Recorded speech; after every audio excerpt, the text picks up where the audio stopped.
Audiolibro La ecología de la libertad. Autoría de Murray Bookchin. Capítulo 2. La perspectiva de la sociedad orgánica. La idea de que el hombre está destinado a dominar a la naturaleza no es de ningún modo una característica universal de las culturas humanas. Por el contrario, dicha idea es casi completamente ajena a la perspectiva que poseían las así llamadas comunidades primitivas o comunidades prealfabetizadas. Me resulta por demás obvio que tal concepto surgió de un desarrollo social más amplio, la creciente dominación del hombre por el hombre.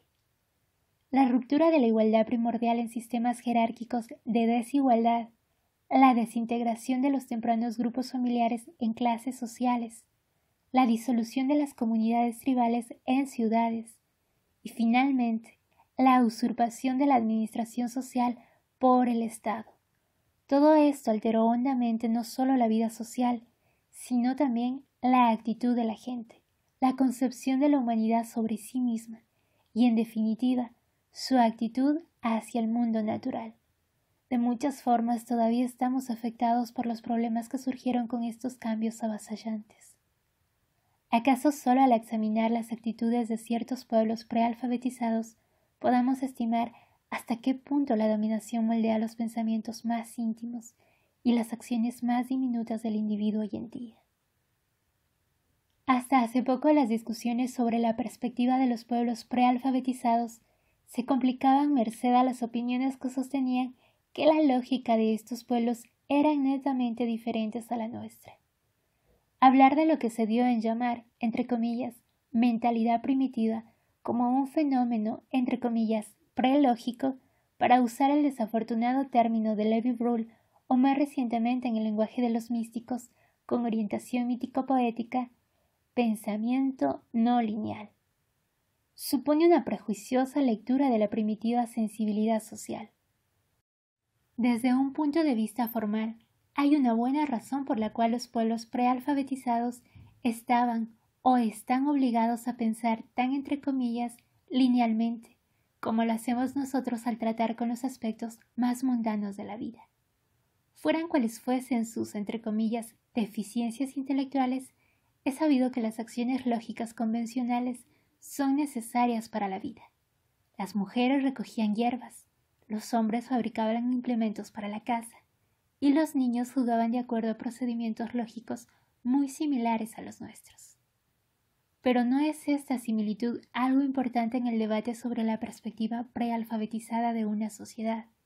Lo significativo sobre las diferencias en las perspectivas entre nosotros y los pueblos prealfabetizados es que mientras los últimos piensan como nosotros en un sentido estructural, su pensamiento tiene lugar en un contexto cultural que es fundamentalmente distinto del nuestro. Aunque sus acciones lógicas puedan ser idénticas a las nuestras desde lo formal, sus valores difieren cualitativamente de los nuestros.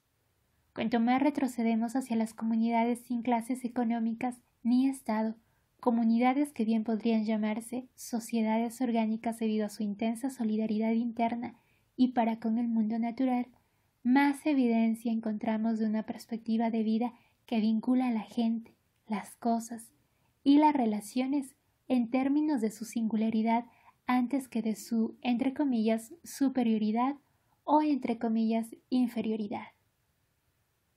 Para estas comunidades los individuos y las cosas no eran necesariamente mejores o peores, sencillamente eran disímiles. Cada una era valorada por sí misma, por sus rasgos únicos. La concepción de la autonomía individual no había adquirido todavía la ficticia, entre comillas, soberanía con que cuenta hoy. El mundo era percibido como algo compuesto de muchas partes distintas, cada una indispensable para su unidad y armonía. La individualidad, que no entraba en conflicto con los intereses de la comunidad, de los cuales todos dependían, era vista más en términos de interdependencia que de independencia.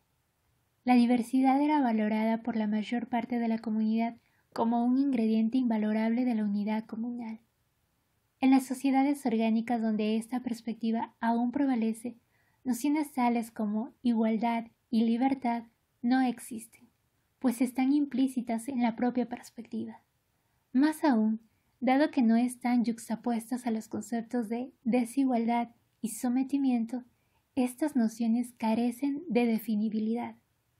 Como observa Dorothy Lee en su incisivo y sensible ensayo sobre dicha perspectiva, dice: la igualdad existe en la misma naturaleza de las cosas como una consecuencia de la estructura democrática de la propia cultura, no como un principio que deba ser aplicado. En tales sociedades no hay intento de lograr la meta de la igualdad y de hecho no hay concepto de igualdad alguno. A menudo no hay herramienta lingüística para las comparaciones. Lo que encontramos es un absoluto respeto por el hombre, por todos los individuos, sin importar la edad o el sexo. Fin de la cita.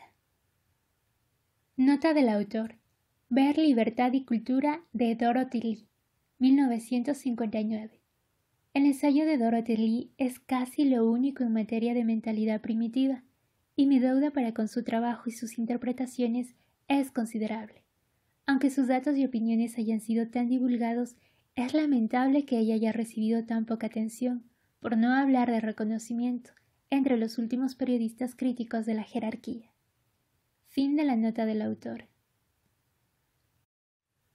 La ausencia de los valores coercitivos y sojuzgadores en las sociedades orgánicas está tal vez mejor ilustrada por la sintaxis de los indios Wintu, un pueblo que Lee estudió muy detalladamente. En la sintaxis Wintu, los vocablos que normalmente expresan coerción en las lenguas modernas denotan en cambio una conducta cooperativa. Una madre Wintu, por ejemplo, no lleva un niño a la sombra, va con él. Un jefe no gobierna a su pueblo, persiste junto a él. Ellos jamás dicen, y de hecho no pueden decir, como lo hacemos nosotros, tengo una hermana o un hijo o un marido. Vivir con es la forma usual con la que expresan lo que nosotros llamamos posesión, y utilizan esta forma para todo lo que respetan, por lo que de un hombre podría decirse que vive con su arco y con sus flechas.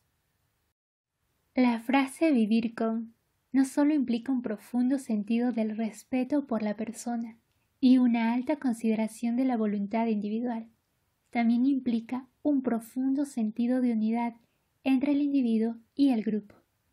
No necesitamos ir más lejos que la vida de los indios americanos para encontrar pruebas abundantes de este hecho. La sociedad tradicional de los Hopi estaba enteramente orientada hacia la solidaridad grupal. Casi todas las tareas básicas de la comunidad, desde sembrar hasta cocinar, se hacían cooperativamente, y los niños participaban en la mayoría de estas tareas junto a los adultos. A cualquier edad, el individuo tenía un sentido de la responsabilidad por la comunidad. Tan incorporadas estaban estas actitudes en los niños Hopi que estos, al ir a las escuelas de los blancos, mostraban una gran dificultad para interesarse en los resultados de los juegos competitivos. Estas fuertes actitudes de solidaridad intragrupal eran estimuladas en los primeros días de la niñez de los Hopi y continuaban toda la vida. Comenzaban en la infancia con el proceso del destete que subrayaba la interdependencia entre los individuos y el grupo, en marcado contraste con el énfasis que la cultura blanca ponía en la, entre comillas, independencia. El destete no es meramente una transición de la leche a los alimentos sólidos, observa Dorothy Egan en un estudio sobre la civilización Hopi. Dice: es un proceso gradual en el que se logra independencia de la comodidad del cuerpo y el cuidado de la madre, transferencia de afectos hacia otras personas y el hallazgo de satisfacciones dentro de uno mismo y en el mundo exterior. Fin de la cita. En este sentido, muchos blancos jamás son destetados, lo cual tiene lamentables consecuencias en una sociedad donde se alientan la gestión individual y la independencia. El niño Hopi, por su parte, iba siendo destetado de su madre biológica desde el día de su nacimiento. Sin embargo, este proceso de destete no es un resultado de la indiferencia social o de la negligencia materna. Por el contrario, y muy característicamente, nos dice al respecto lo siguiente: muchos brazos le dieron comodidad, muchas caras le sonrieron, y desde una temprana edad se le dieron alimentos premasticados por varios miembros de la familia. Así que para un Hopi, el mundo exterior en el cual necesitaba encontrar satisfacción nunca estaba muy lejos de él. Fin de la cita. De este sentimiento de unidad entre el individuo y la comunidad emerge un sentimiento de unidad entre la comunidad y su entorno. Psicológicamente, la gente en las comunidades orgánicas debe creer que ejercitan una mayor influencia sobre las fuerzas naturales que lo que en realidad les estaría permitido por su tecnología, relativamente simple. Tal creencia es fomentada por rituales y procedimientos mágicos que, por más elaborados que puedan ser, no obstante, nunca hacen desaparecer el sentido humano de dependencia del mundo natural y de su entorno inmediato.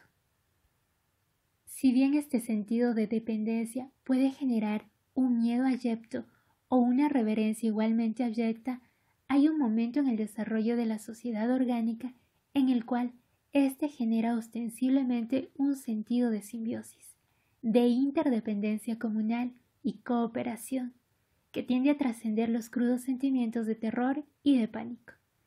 En este caso, la gente no solo propicia fuerzas poderosas o intenta manipularlas. Sus ceremoniales hacen un aporte, tal como ellos lo ven, de tipo creativo y ayudan a multiplicar las presas o a atraer cambios en el clima o en las estaciones o a mejorar la fertilidad de los cultivos. La comunidad orgánica está concebida como parte del equilibrio de la naturaleza, ya sea una comunidad de bosque o una de suelo. En suma, una comunidad verdaderamente ecológica o ecocomunidad, peculiar a su ecosistema, con un activo sentido de participación en el medio ambiente y los ciclos de la naturaleza. La sutil diferencia entre miedo y reverencia se hace más evidente cuando dirigimos nuestra atención a ciertos ceremoniales de los pueblos prealfabetizados. Además de ceremonias y rituales caracterizados por funciones sociales, tales como los ritos de iniciación, encontramos otros significados por funciones ecológicas. Entre los Hopi, importantes ceremonias hortícolas juegan el papel de regular los ciclos del orden cósmico, de actualizar los solsticios y las diferentes fases del crecimiento del maíz. Aunque es sabido que este orden y estas fases son predeterminadas, la participación ceremonial humana es una parte integral de esa predeterminación. En contraste con procedimientos puramente mágicos, las ceremonias Hopi le asignan a los hombres una función participativa en los ciclos naturales. Facilita el accionar del orden cósmico. Sus ceremonias forman parte de una compleja trama de vida que se extiende desde la germinación del maíz hasta la llegada de los solsticios, como lo observara Dorothy Lee en el siguiente párrafo. Cada aspecto de la naturaleza, plantas y piedras y animales, colores y puntos cardinales, y números y sexos, lo muerto y lo vivo, todo coopera en el sostenimiento del orden universal. Eventualmente el esfuerzo de cada individuo, humano o no, cae dentro de esta esfera, y aquí también es cada aspecto de una persona lo que cuenta. El ser íntegro del individuo Hopi afecta el equilibrio de la naturaleza, y mientras cada individuo desarrolla su potencial interno, engrandece su participación, y así el universo entero se revitaliza. Fin de la cita. La retórica ecológica contemporánea tiende a desfigurar la abundancia de implicaciones que suceden a la integración del individuo, la comunidad y el medio ambiente en un orden universal. Desde que Lee escribiera estas líneas, casi todas sus palabras se han vuelto la moneda corriente del movimiento del potencial humano. Las culturas prealfabetizadas, de hecho, a menudo comienzan con una cosmología consistente de todas las conclusiones que nuestra camarilla de místicos alegan poseer. Para las sociedades orgánicas, la cuestión intrigante no es la vida que existe en todas partes y en todas las cosas. Lo intrigante es la muerte, la exclusiva e inexplicable condición de lo no vivo y por lo tanto no existente. El, entre comillas, alma, de alguna forma, está en la entera existencia. La cuestión de lo muerto que la ciencia nos ha provisto desde el Renacimiento, tal como Hans Jonas tan sensiblemente lo señalara, todavía estaba por ser descubierta, ya que su concepto tan familiar a nosotros no es para nada obvio. Lo que es más natural para las sociedades orgánicas es una fecunda y englobadora vitalidad, que resulta integral para su saber, un modo de vida que ocupa todo el terreno ante la vista del hombre, tierra, viento y agua, engendrando, pariendo, alimentando, destruyendo. No son sino modelos de mera materia. Cita de Hans Jonas. Así, la implicación directa de la humanidad en la naturaleza no es una abstracción, y el estudio de Dorothy Lee sobre las ceremonias Hopi no es una descripción de la ciencia del hombre primitivo, como creían los antropólogos victorianos. La naturaleza comienza como vida. Desde el surgimiento mismo de la conciencia humana, la naturaleza entra en asociación con la humanidad, no solo en armonía o en equilibrio. La naturaleza como vida come de cada comida, ayuda en cada nuevo nacimiento, crece con el niño, ayuda a cada mano que arroja una semilla o ciega una planta, se calienta junto al fogón de los que bailan y se sienta a las reuniones de la comunidad, así como el susurro de las hojas y las hierbas es parte del aire mismo, no tan solo un ruido ocasionado por el viento. Las ceremonias ecológicas validan la ciudadanía entre comillas, que la naturaleza adquiere como parte del entorno humano. La gente, para usar el nombre que muchas culturas prealfabetizadas se dan a sí mismas, no desaparece en la naturaleza, ni la naturaleza en la gente. Pero la naturaleza no es meramente un hábitat, es un socio que aconseja a la comunidad con sus presagios, la protege con su camuflaje, deja mensajes en ramas rotas o en huellas, le susurra advertencias en el viento, la alimenta con cantidad de plantas y animales, y en sus incontables funciones y determinaciones es absorbida en la red de derechos y deberes de la comunidad. Lo que la ceremonia ecológica hace en efecto es socializar el mundo natural y completar el vínculo entre sociedad y naturaleza. De esta forma, la ceremonia, a pesar de su contenido ingenuamente ficticio, responde más sinceramente a la articuladísima ligazón entre sociedad y naturaleza que ciertos conceptos que se refieren al mundo natural como una matriz, un fundamento o, peor aún, una precondición para el mundo social.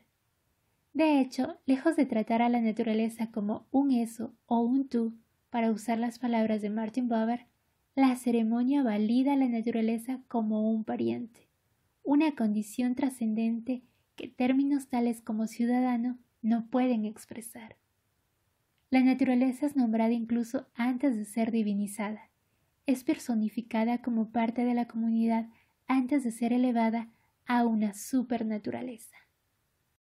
Para los pigmeos del bosque de Ituti es Andura, y para los aldeanos bantúes la misma palabra designa estrictamente la foresta que los pigmeos ven como una entidad real en sí misma, activa y formativa en todas sus funciones. Por ende, la propia noción de naturaleza siempre es social en este punto del desarrollo humano en un sentido ontológico que el protoplasma de la humanidad retiene en continuidad con el protoplasma de la naturaleza. Para hablar en el lenguaje de la sociedad orgánica, la sangre que fluye entre la comunidad y la naturaleza durante el proceso de emparentamiento es impulsada por distintos actos de la comunidad, ceremonias, bailes, dramas, canciones, adornos y símbolos. Los que bailan imitando gestos de los animales o chillidos de pájaro hacen algo más que una mera mímesis, forman una unidad comunal y coral con la naturaleza, una unidad que despunta en las relaciones sexuales, en el nacimiento y en las transformaciones sanguíneas. En virtud de una solidaridad comunitaria que ni siquiera piensa en conceptos tales como el dominio, las sociedades orgánicas oyen una naturaleza y hablan de una naturaleza que lentamente irá siendo acallada por las, entre comillas, civilizaciones, que ganan primacía histórica sobre ellas. Hasta entonces la naturaleza no es un mundo silencioso o un ambiente pasivo que carece de significado más allá de los dictados humanos.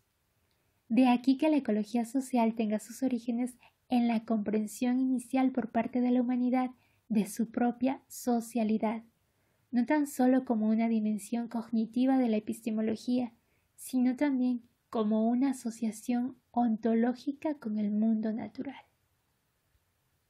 No es mi propósito negar de plano la vieja regla epistemológica por la cual los seres humanos ven a la naturaleza en términos sociales, preformados por intereses y categorías sociales, pero esta regla requiere una mayor articulación y elaboración. La palabra social no debería sumergirnos en un diluvio de abstracciones intelectuales que ignoran las distinciones entre una forma social y otra. Es fácil notar que la armónica visión de la naturaleza que poseen las sociedades orgánicas se sigue directamente de las relaciones armónicas dentro de la primitiva comunidad humana. Así como la teología medieval estructuró al cielo cristiano con los rasgos feudales, la gente de todas las eras ha proyectado sus estructuras sociales sobre el mundo natural. Para los angolquinos de los bosques del norte de América, los castores vivían en clanes y viviendas propias, cooperando sabiamente para promover el bien común de la comunidad. Los animales también tenían su magia, sus ancestros totémicos, el hermano mayor, y eran revitalizados por el Manitú, cuyo espíritu nutría al cosmos entero. De acuerdo con esto, los animales debían ser apaciguados porque si no podrían negarse a proveer con pieles y carnes a los humanos. El espíritu cooperativo que formaba la base de la subsistencia de la comunidad orgánica era una parte integral de la visión que la gente prealfabetizada tenía de la naturaleza y el intercambio entre el mundo natural y el social. Todavía tenemos que encontrar un lenguaje que describa adecuadamente la calidad de ese profundo espíritu cooperativo. Expresiones tales como amor a la naturaleza o comunismo, por no hablar de la jerga usada por la sociología contemporánea, están imbuidas de las problemáticas relacionales de nuestra propia sociedad y mentalidad. Los hombres prealfabetizados no tenían que, entre comillas, amar a la naturaleza. Vivían una relación de parentesco con ella, una relación más primaria que nuestro uso de la palabra amor. Ellos no hacían distingos entre nuestra concepción estética de esta relación y su concepción funcional del mundo natural, dado que la belleza natural está ahí, a mano, en la cuna de la experiencia de cada individuo. El lenguaje poético con que los indios expresan sus aflicciones, que tanta admiración despierta entre los blancos, no es para nada poesía desde el punto de vista del indio. Antes que eso, es una elocuencia inconsciente que refleja la dignidad de la vida de los indios. Lo mismo pasa con otros elementos de la sociedad orgánica y sus valores. La cooperación es demasiado primaria como para ser expresada adecuadamente en el lenguaje de la sociedad occidental. Desde el nacimiento de la vida, la coerción aplicada a los niños es tan rara en la mayoría de las comunidades prealfabetizadas que los observadores occidentales suelen quedar estupefactos por la suavidad con la que los así llamados primitivos tratan a los más rebeldes de entre sus jóvenes. No obstante, no es que los padres sean permisivos entre comillas, sino que simplemente respetan la personalidad de sus niños, tal como lo hacen con los adultos. Hasta que las jerarquías basadas en la edad empiezan a aparecer, la conducta cotidiana de los padres alienta una continuidad casi ininterrumpida entre los años de la niñez y la adultez en la vida de los jóvenes. Farley Mowat, un biólogo que vivió con el último remanente de los esquimales Iqaluit en Canadá, observó que si un muchacho deseaba convertirse en un cazador, no era ni reprendido por su presunción ni tratado condescendientemente. Por el contrario, su padre se encargaba de fabricarle un arco en miniatura y algunas flechas que eran verdaderas armas, no juguetes. El muchacho iba entonces de cacería, alentado por las tradicionales palabras de buena suerte de los Iqaluit. A su regreso, Mowat nos refiere lo siguiente. Lo saludan tan seriamente como a su padre. Todo el campamento quiere verlo volver con presas, y él puede esperar el mismo ridículo si fracasa o el mismo halago si se las arregla para cazar un ave que le correspondería a un hombre maduro. Así es que él juega y aprende sin ningún tipo de desaprobación paterna y sin ningún tipo de temor. Fin de la cita. Los Sijilmud no son excepcionales. Las relaciones no autoritarias que Mowat encontró entre los niños y los adultos esquimales son aún frecuentes en las sociedades orgánicas subsistentes. No afectan solo a los lazos entre niños y adultos, sino también a las vigentes nociones de propiedad, intercambio y liderazgo. Una vez más, la terminología de la sociedad occidental nos falla. La palabra propiedad connota una apropiación individual de los bienes, un reclamo personal de herramientas, tierras y otros recursos. Concebida así en un sentido amplio, la propiedad es bastante común en las sociedades orgánicas, inclusive en grupos que tienen una tecnología muy simple y subdesarrollada. Del mismo modo, el trabajo cooperativo y la distribución de recursos en una escala que podría ser llamada comunitaria son asimismo bastante comunes. En ambos lados de la vida económica, tanto en el de la producción como en el del consumo, la apropiación de herramientas, armas, alimentos e incluso vestimentas puede variar ampliamente y a veces idiosincráticamente desde la perspectiva occidental, de lo posesivo y aparentemente individualista hasta el más meticuloso racionamiento de una cosecha o de una cacería entre los miembros de una comunidad. Pero primordial para ambas de estas aparentemente contrastantes relaciones es la práctica del usufructo, la libertad de los individuos en una comunidad para apropiarse de los recursos solo por el hecho de usarlos. Tales recursos le pertenecen al que los usa mientras son usados. La función en efecto reemplaza nuestro santificado concepto de posesión, no solo como un préstamo o una ayuda mutua, sino como un énfasis inconsciente en el uso mismo, en la necesidad que está libre de enredos psicológicos con respecto a la propiedad, el trabajo e incluso la reciprocidad. La identificación occidental de la individualidad con la propietariedad y de la personalidad con el ingenio tiene que surgir a partir de la noción del uso en sí y del disfrute sincero de las cosas necesitadas. La necesidad, en efecto, todavía moldea el trabajo hasta el punto en que la propiedad de cualquier tipo, comunal o no, tiene aún que adquirir independencia de los reclamos de satisfacción. Una necesidad colectiva moldea sutilmente el trabajo, y no una necesidad personal, pues lo colectivo está implícito en la primacía del usufructo por sobre la propiedad. Por lo tanto, incluso el trabajo llevado a cabo en la vivienda propia posee una dimensión colectiva subyacente en la potencial disponibilidad de sus resultados para toda la comunidad.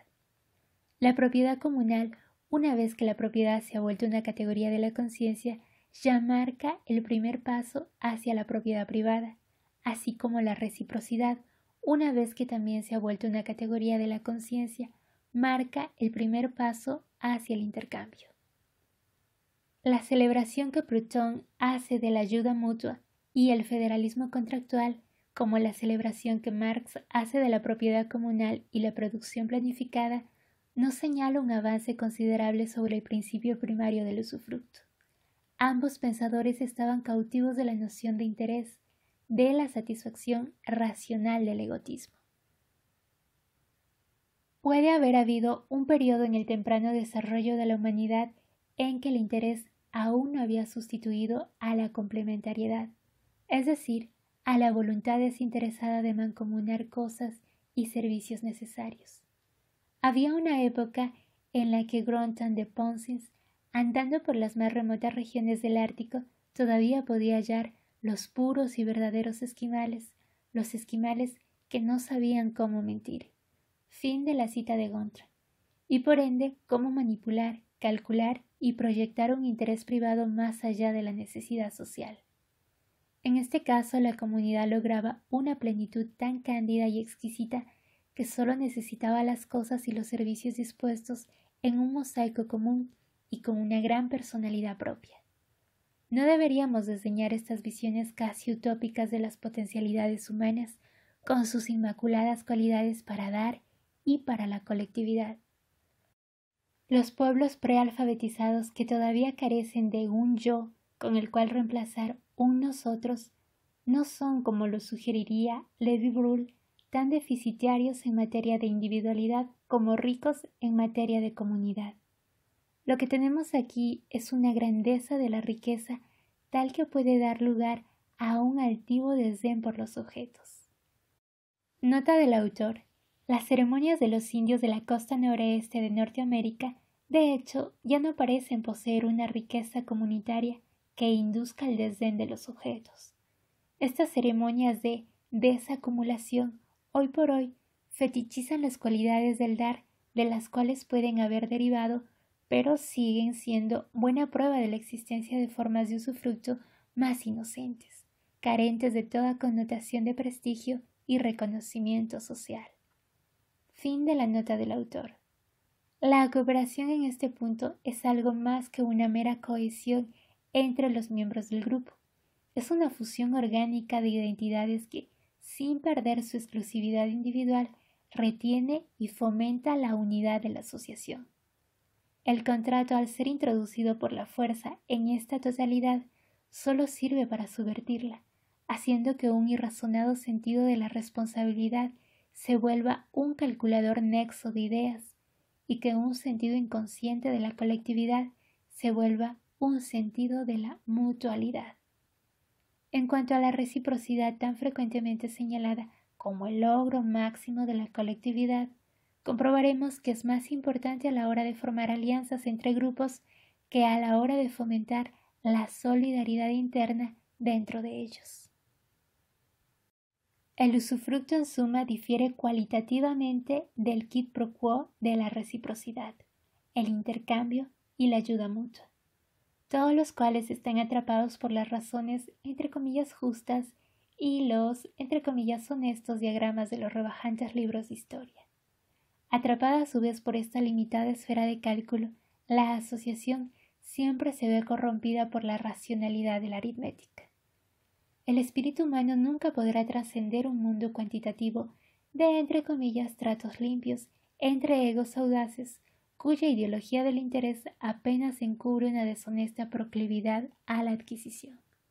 Por cierto, era obvio que las fuerzas sociales habían de fracturar la colectividad humana al introducir lazos contractuales y al cultivar los impulsos más adquisitivos del ego. En tanto que los honrados pueblos de las sociedades orgánicas se aferraron a los valores del usufructo de una manera inconsciente, permanecieron tremendamente vulnerables a la tentación y a veces la cruda imposición de un progresivo mundo contractual.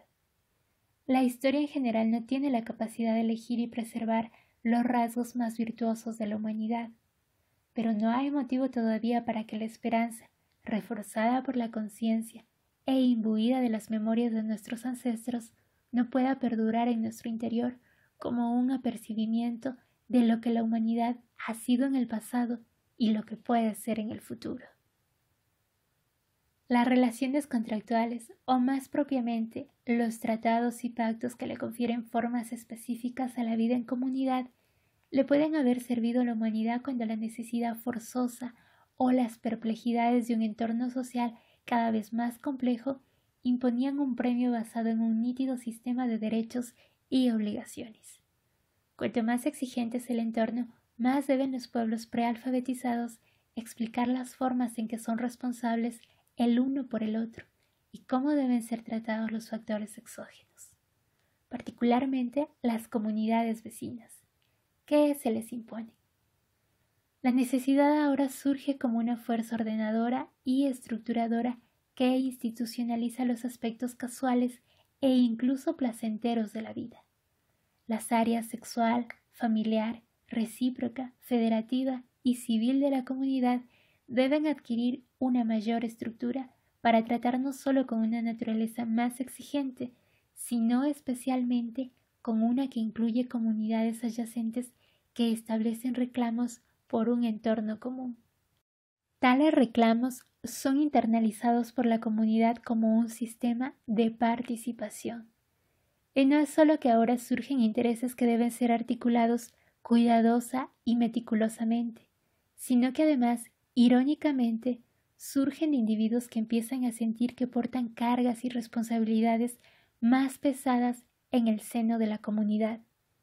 Estos individuos son los oprimidos nacientes, con frecuencia mujeres, y aquellos que podríamos considerar como los nacientes privilegiados. Los hombres y las mujeres de las comunidades prealfabetizadas se necesitan unos a otros, no solo para satisfacer sus deseos sexuales, sino también para la ayuda material que se dan unos a otros.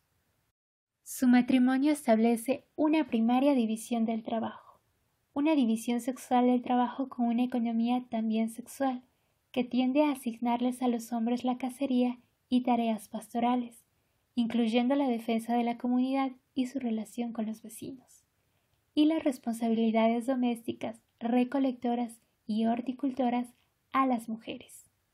Por una división sexual del trabajo no me refiero a una división meramente biológica, tan importante como la dimensión biológica pueda ser, sino a una economía que adquiere el propio género del sexo al cual le es otorgada. Tampoco se debe creer que eran necesariamente los hombres los que formulaban la distribución de las actividades de la comunidad entre los sexos. Es muy probable, en mi opinión, que fueran las mujeres las que hacían esta distribución con una preocupación por la integridad de sus sagradas responsabilidades y sus derechos personales. Solo más tarde pudo el surgimiento de formas sociales más complejas y jerárquicas volver a sus roles domésticos en su propia contra. Este desarrollo, como ya lo veremos, había de provenir de una envidia masculina que debe ser analizada cuidadosamente. En un nivel de subsistencia bajo y en una comunidad bastante primaria, ambas divisiones del trabajo son necesarias para el bienestar, si no la supervivencia de todos sus miembros. A partir de esto, los sexos se tratan unos a otros con respeto. Por cierto, la habilidad de un hombre o de una mujer para desenvolverse bien en esta división del trabajo influye profundamente en la elección de un compañero y preserva la integridad de un matrimonio, que suele ser disuelto por la mujer, cuyas responsabilidades en la protección, la alimentación y la crianza de los niños sobrepasa por mucho a la utilidad que presta el hombre en estas funciones vitales. Dado de facto el rol de la mujer en los arreglos sociales de la comunidad, nuestra obsesiva preocupación por la, entre comillas, monogamia primitiva parece casi ridícula, si no fuera tan lisa y llanamente ideológica y ofuscatoria. El vínculo sanguíneo y los derechos y deberes están incluidos en un silencioso pacto que comprendía el único principio unificador visible de la vida en las tempranas comunidades. Y este lazo se deriva inicialmente de la mujer. Ella sola se convierte en el protoplasma mismo de la socialidad, la ancestralidad que congrega a los jóvenes en una asociación perdurable, la fuente de la sangre que fluye en sus venas, la que nutre orígenes comunes, la que cría y produce una mutualidad de reconocimiento espiritual y físico que se extiende de la infancia hasta la muerte. Ella es la instructora de las formas básicas de vida, la personificación más indisputable de la comunidad concebida como una experiencia familiar íntima. Los jóvenes que al principio se ven unos a otros como parientes, como carne, huesos y sangre comunes a través de su madre, más tarde se ven unos a otros con un intenso sentido de identidad a través de su memoria y solo vagamente en el padre, cuyos rasgos físicos mantienen firmemente. El hecho de tener una sangre común conlleva un inquebrantable pacto de apoyo entre los parientes. Este apoyo mutuo supone no solo participación y devoción, sino el derecho a reconvenir a aquellos que injuriosamente no respetan la sangre de un pariente. Más allá de las necesidades materiales obvias que deben ser satisfechas para la supervivencia, las pretensiones del pacto de sangre proveen los primeros dictados con que se encuentra la comunidad primitiva. Son los primeros reflejos comunales que emergen de la asociación humana, si bien todavía algo vagos. La comunidad a través del pacto de sangre se afirma de este modo con cada muerte y con cada nacimiento. Violar el pacto es violar la solidaridad del grupo, es desafiar su sentido del misterio comunal. Por lo tanto, tales violaciones, sean de dentro del grupo o no, son demasiado odiosas como para ser contempladas. Los dramáticos cambios en las premisas más fundamentales de la sociedad orgánica solo podrán hacer más tarde del parentesco y sus demandas un tema cuestionable y un objeto de exploración ceremonial. Nota del autor. Por importante que desde lo psicológico la Orestiada pueda ser para el intelecto moderno, yo consideraría a la trilogía de Esquilo, que trata tanto sobre el parentesco como sobre el derecho materno y las pretensiones de la ciudadanía por sobre las de la consanguinidad, como un obsesivo ceremonial griego antes que como un drama bien orquestado. Recién ahora, quizás en nuestro indefenso aislamiento y nuestra condición monádica como seres socialmente alienados, podemos calcular el poder con que la trilogía operaba sobre una antigua audiencia griega que tenía aún que exorcizar al pacto de sangre y a la costumbre tribal de sus dominios en la psique humana. Fin de la nota del autor. Meros reflejos, sin embargo, son demasiado vinculantes, demasiado defensivos, demasiado rígidos y autoenvolventes como para dar lugar a avances sociales más amplios. Ellos no permiten una solidaridad social basada en alianzas conscientes, en construcciones y elaboraciones sociales de mayor alcance. Ellos constituyen un retroceso hacia adentro, hacia una cautela temerosa dirigida hacia todo lo que es exógeno a la comunidad, un temor social que subyace más allá del limitado terreno demarcado por el pacto de sangre. A partir de aquí, la necesidad y el tiempo exigen que se encuentren maneras de ubicar a la comunidad en una matriz social mucho más grande. Las obligaciones deben ser establecidas más allá de los confines del grupo cerrado en sí mismo, para reclamar nuevos derechos que han de fomentar la supervivencia. En suma, un más amplio sistema de derechos y deberes que harán que grupos exógenos se pongan al servicio de la comunidad en periodos de desgracia y conflicto. Limitados por el pacto de sangre, los aliados son difíciles de encontrar. A la comunidad basada en la asociación a través del parentesco se le hace imposible reconocerse a sí misma en otras comunidades que no comparten ascendencias comunes, a menos que tales ascendencias puedan crearse con intermatrimonios que recreen el pacto de sangre en sus términos primarios. Hay que pergeñar nuevos pactos que, a pesar de ser secundarios en cuanto a la sangre, puedan encontrar una tangibilidad comparable en las cosas. A pesar de la noción de Claude Lévi-Strauss, las mujeres decididamente no son cosas con las que los hombres puedan negociar para ganar aliados.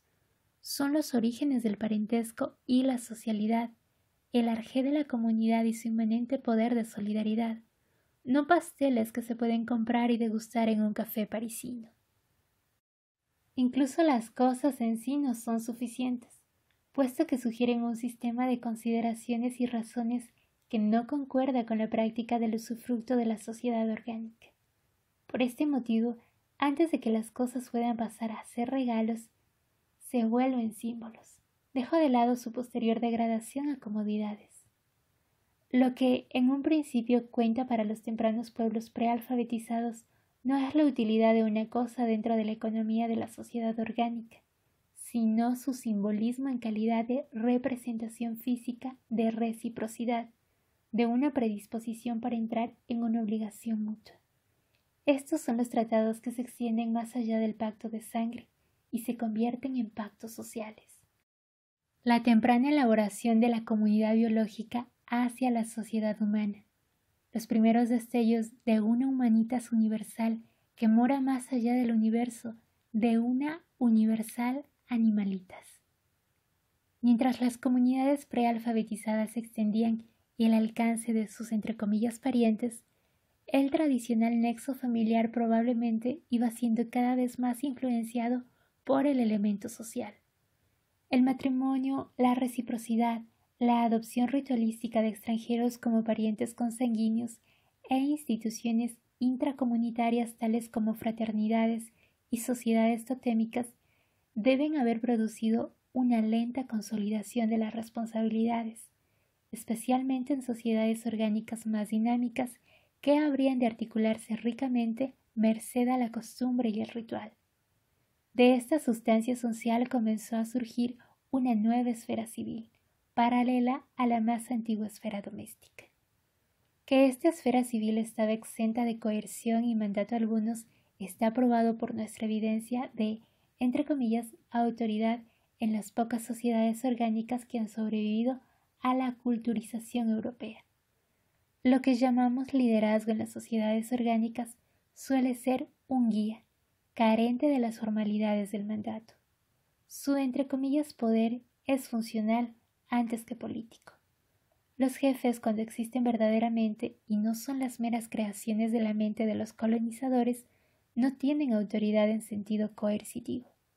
Son consejeros, maestros y consultores, valorados por su experiencia y sabiduría. Sea cual sea el entre comillas poder que poseen, suele estar confinado a tareas muy limitadas, tales como la coordinación de la cacería y expediciones bélicas, y acaba una vez que la tarea está cumplida. En consecuencia, se trata de un poder episódico, no institucional, periódico, no tradicional, tal como los rasgos de, entre comillas, dominación que encontramos entre los primates. Todo nuestro lenguaje está plagado de eufemismos históricamente moldeados, que adquieren una vida propia. La obediencia desplaza la lealtad, el dominio desplaza a la coordinación, el poder desplaza a la sabiduría, la adquisición desplaza a la generosidad, las comodidades desplazan a los regalos. Mientras que estos cambios son históricamente reales, como el surgimiento de la jerarquía, la clase social y la propiedad, se vuelven groseramente mal conducentes cuando extienden su soberanía al lenguaje y tratan de imponerse sobre la totalidad de la vida social. Cuando se usan como herramientas para recuperar la memoria de la humanidad, no ayudan a contrastar el presente con el pasado y revelar la naturaleza tentativa del mundo existente y de los patrones de conducta humana vigentes. Al contrario, estos eufemismos asimilan el pasado al presente, y con el pretexto de esclarecer el pasado, astutamente lo distorsionan.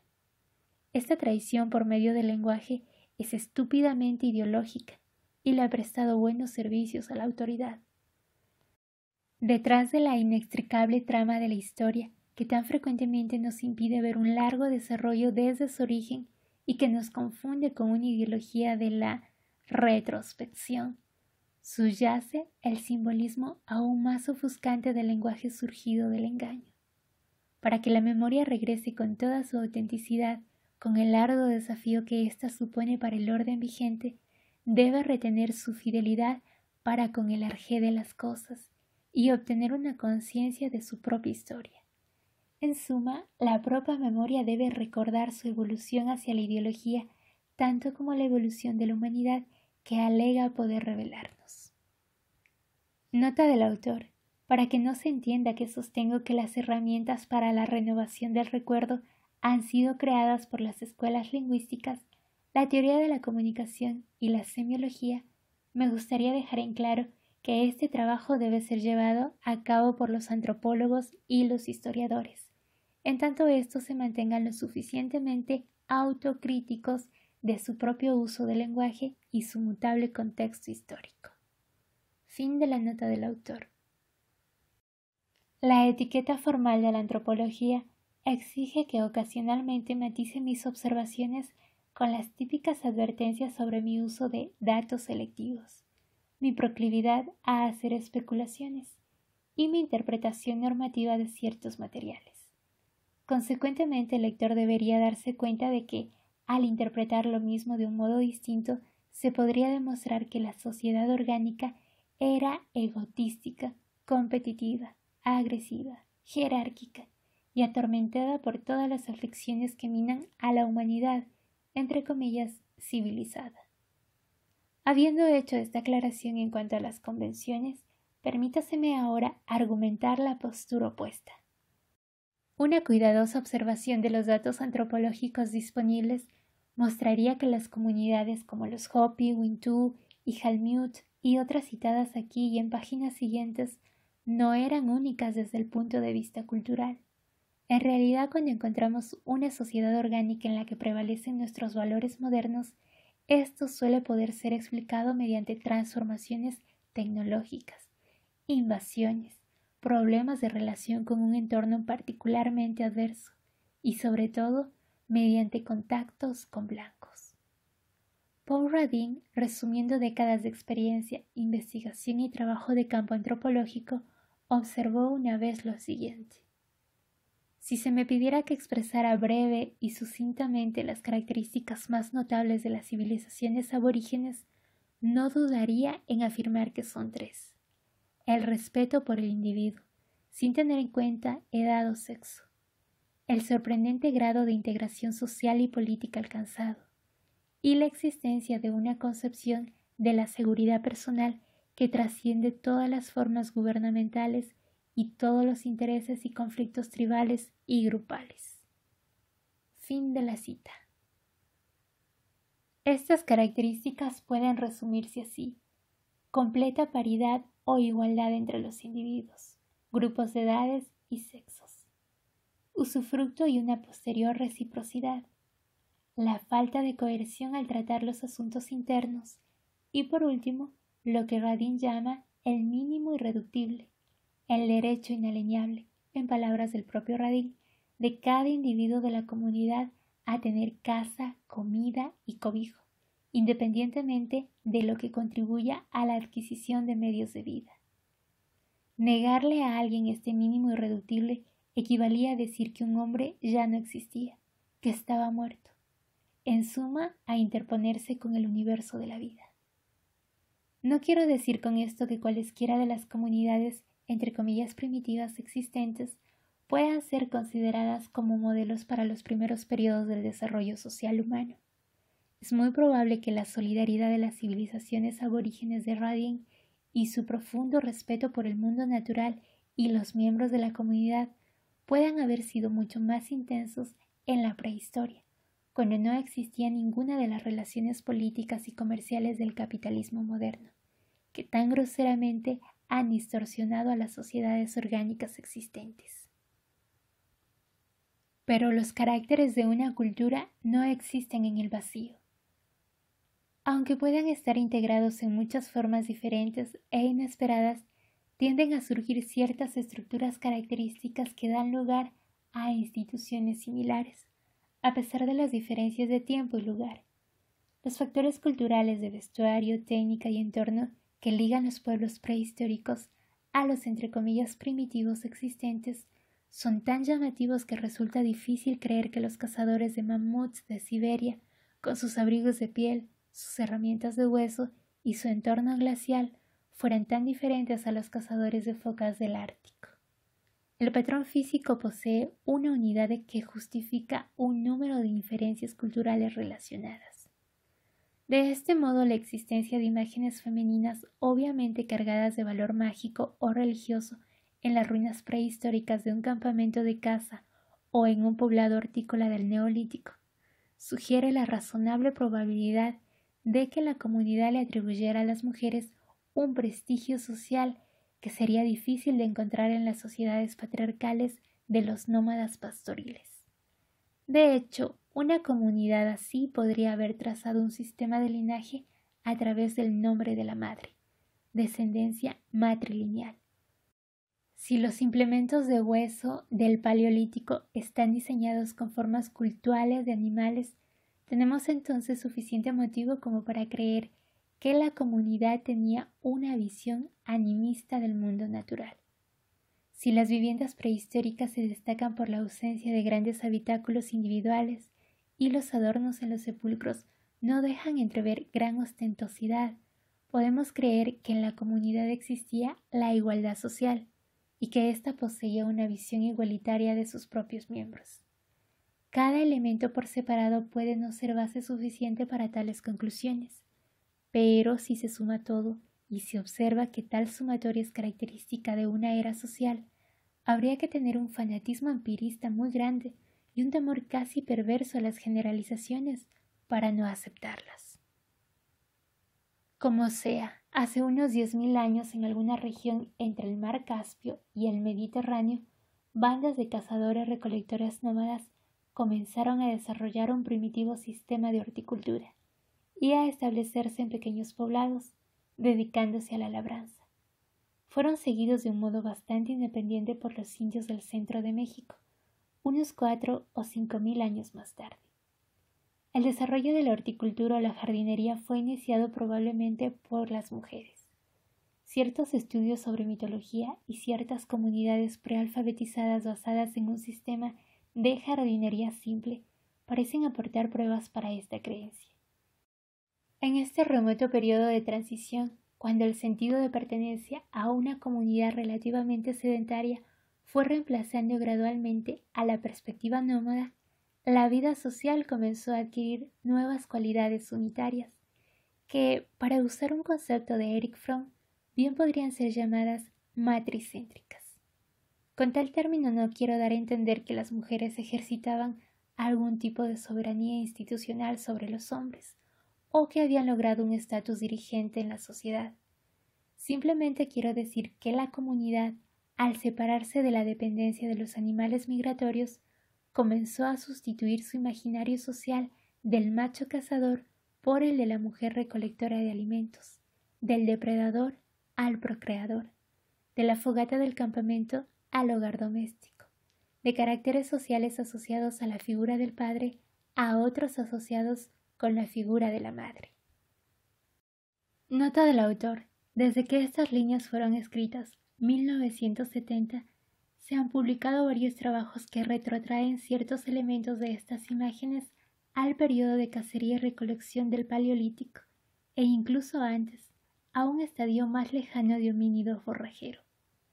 A pesar de que hay diferencias entre ellos, los autores de estos trabajos coinciden en ver a estas comunidades cazadoras-recolectoras como sociedades pacíficas, igualitarias y probablemente matricéntricas. Esta imagen se contrasta profundamente con el mundo del labrador moderno, centrado en un varón calculador, estólido y hosco, para usar conceptos de Paul Sherpan, que preside una gran y obediente familia que ha sido llevada de una vida más libre, basada en la caza, a una disciplinada vida de trabajos duros y agotadores, basada en el cultivo de alimentos. Marshall Sahlins ha descrito incluso la economía de la Edad de Piedra, cazadora-recolectora, como la primera sociedad opulenta, en tanto que las necesidades eran tan pocas, el instrumental tan simple y la vida tan sobrellevable que los hombres al menos gozaban de vidas muy sosegadas y de una considerable autonomía personal. Elizabeth Fisher ha llevado esta prístina imagen de la caza y la recolección a un punto en el que arguye que el matriarcado existía verdaderamente solo cuando los hombres no asociaban el coito con la concepción, asociación esta que tuvo lugar por primera vez cuando plantaron semillas y se criaron animales, o mejor dicho, se eligieron por su docilidad. No comparto estas opiniones. En realidad no solo las encuentro simplistas, sino regresivas. Dejando de lado la importancia de progresos sociales tales como la escritura, el urbanismo, artes y técnicas avanzadas e incluso los rudimentos de la ciencia, ninguno de los cuales podría haber sido logrado por los nómadas del Paleolítico, sostengo que la aseveración de que el periodo cazador-recolector fue, entre comillas, la edad de oro de la humanidad es totalmente falsa si se la ve desde una expectativa evolutiva. Pero un excurso analítico sobre las opiniones de Shepard, Sahlins y Fisher no viene al caso en una obra general como lo es esta.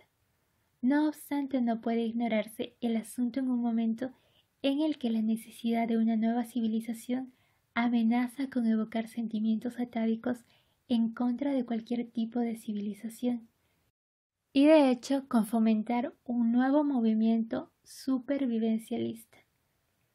que es en carácter no antisocial, sino fascista.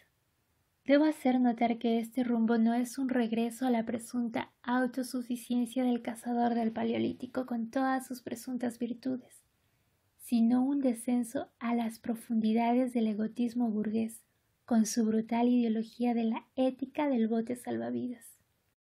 En cuanto a informes más legibles y bien argumentados sobre el tema de la caza y la recolección, el lector debería consultar La economía de la Edad de Piedra, 1972, de Marshall Sally, El carnívoro generoso y la presa sagrada, 1973, de Paul Shepard, y La creación de la mujer, de Elizabeth Fisher, 1979. Fin de la nota del autor. Me permito abrir un paréntesis para comentar que existe una obra de Gerda Lerner que se llama La creación del patriarcado, que también la pueden encontrar en formato de audiolibro en este mismo canal, que contiene argumentos en contra de esta hipótesis de Elizabeth Fisher. Sin embargo, siendo para mí una de las autoras que me acercó al antiespecismo, personalmente no me gustaría descartar su postura. Creo que aún hay mucho trabajo antropológico por hacer al respecto y que existe información que es sostenida por uno y otro bando y que la verdad me confunde. En parte asumo que es porque no soy antropóloga y no tengo una base estructurada de conocimientos al respecto, un corpus informativo que me permita decantarme por una postura o por otra. Pero igual sigo en el intento. Y en ese intento de entender sobre lo que han llamado matriarcado y entender el origen del patriarcado, me parece interesante el libro de Mujeres Invisibles de la Prehistoria de Judy Foster y Marlene Derlet, que cuenta con datos acerca del tema un poco más actualizados, relativamente actualizados. Fue creado en el 2013. Es una diferencia grande comparándolo con el actual libro que estoy leyendo de Murray Bookchin. Hasta aquí mi paréntesis y prosigo con la lectura. El cambio del énfasis es más que nada cultural. Por cierto que hogar y madre están inscritos en cada fase de la agricultura del Neolítico, observa Lewis Mumford, y no menos lo están en los nuevos centros urbanos. Fin de la cita. Se puede estar de acuerdo con Mumford en que fue la mujer la que probablemente sembró el jardín y obtuvo esas obras maestras de la selección y la fertilización, que lograron que especies salvajes se transformaran en variedades domésticas prolíficas y muy nutritivas. Fue la mujer la que fabricó los primeros recipientes tejiendo canastas y moldeando los primeros envases de arcilla. Sin este largo periodo de desarrollo agricultural y doméstico, el excedente de alimento y energía humana que hizo posible la vida urbana no se hubiera producido. Hoy en día uno querría sustituir algunas de las palabras de Mumford, tales como agricultura, que los hombres habían de extender más allá de la jardinería de las mujeres, hacia una producción en masa de alimentos y animales. Nos gustaría también limitar hogar y madre a las fases tempranas del Neolítico, antes que cada fase. Igualmente, el punto en donde acaba la selección de variedades vegetales comestibles y la fertilización de otras nuevas comienza, es un punto de la prehistoria del cultivo de alimentos que está demasiado borroso. Pero el espíritu de las observaciones de Mumford es incluso más válido hoy que lo que eran 2 décadas atrás, cuando una antropología más reacia y machista lo hubiera rechazado por sentimental. Siquiera el reconocimiento del papel de la mujer en los comienzos de la historia humana ha crecido, antes que haber disminuido. Ella fue la que, a diferencia de toda otra criatura viviente, hizo que el compartir el alimento fuera una sólida actividad comunal e incluso una actividad hospitalaria que alcanzaba al extranjero, haciendo que ese compartir se volviera una ambición exclusivamente humana. Las aves y los mamíferos, por cierto, alimentan a sus pequeños y muestran una extraordinaria preocupación por su cuidado. Entre los mamíferos, las hembras proveen el producto de sus cuerpos en forma de leche y calor. pero solo la mujer había de lograr que el compartir fuera un fenómeno universalmente social, hasta el punto en que sus hijos, como bebés, luego como adultos machos y hembras, y por último como padres, hubieran de compartirlo todo sin tener en cuenta sexo o edades. Ella es quien hizo del compartir un imperativo comunal sagrado, y no meramente un factor transitorio o marginal. No podemos ignorar por último el hecho de que las actividades forrajeras de la mujer contribuyeron a despertar en la humanidad un agudo sentido del emplazamiento de Oikos. Su sensibilidad ayudó a crear no solo los orígenes de la sociedad, sino literalmente las raíces de la civilización, tarea que el varón siempre ha atribuido arrogantemente. Su, entre comillas, aporte a la civilización fue distinto al del macho depredador. Fue más doméstico, más pacificador y más comprometido. Su sensibilidad era más honda y más esperanzada que la del varón, puesto que ella portaba en su propio cuerpo el antiguo mito de una perdida, entre comillas, edad de oro y de una naturaleza fecunda. Sin embargo, e irónicamente, ella ha estado entre nosotros rodeada de un misterio especial, un misterio cuyas potencialidades han sido brutalmente disminuidas, pero que siempre ha estado presente como la voz de la conciencia. Las cualidades benignas fomentadas en este mundo urbano del Neolítico son quizás no menos significativas que sus logros materiales. Existe una estrecha asociación entre el control comunal de la tierra y la descendencia matrilineal en las culturas jardineras subsistentes. La sociedad de clanes, acaso una lenta reestructuración de los cultos totémicos, podría haber alcanzado su apogeo en este periodo, y con ello una disposición comunal de la tierra y sus productos. Vivir con se había vuelto probablemente compartir, si es que las dos expresiones fueron alguna vez diferentes en significado. En los restos de los poblados del Neolítico solemos percibir la existencia de lo que alguna vez fue una sociedad claramente pacífica, plagada de símbolos de la fecundidad de la vida y la dadivosidad de la naturaleza. Aunque hay evidencias de armas empalizadas defensivas y trincheras protectoras, los tempranos horticultores parecen haberse especializado en artes pacíficas y objetivos sedentarios. A juzgar por las edificaciones y las tumbas, hay escasa evidencia, si es que la hay, de que existía la desigualdad social en estas comunidades o de que la guerra asignara las relaciones mutuas. Presidiendo a este remoto mundo estaba la figura y el simbolismo de la diosa madre, un principio de fertilidad tan viejo que sus restos pétreos han sido hallados hasta en cavernas del Paleolítico. Los cazadores-recolectores, los primitivos horticultores, los agricultores avanzados y los sacerdotes de las, entre comillas, altas civilizaciones le han atribuido rasgos contradictorios, a veces muy benignos, otras demoníacos. Pero es más que justo aceptar que en el Neolítico temprano los sacerdotes no habían esculpido aún una figura cruel al modo de Kali.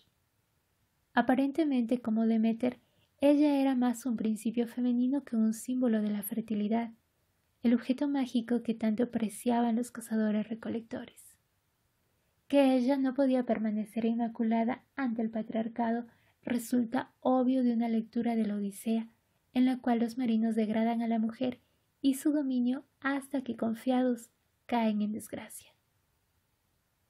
Lo que refuerza tan patentemente las interpretaciones de la diosa como un principio generoso es la naturaleza del amor materno en sí, en contraste con el amor condicionado asociado con el patriarcado.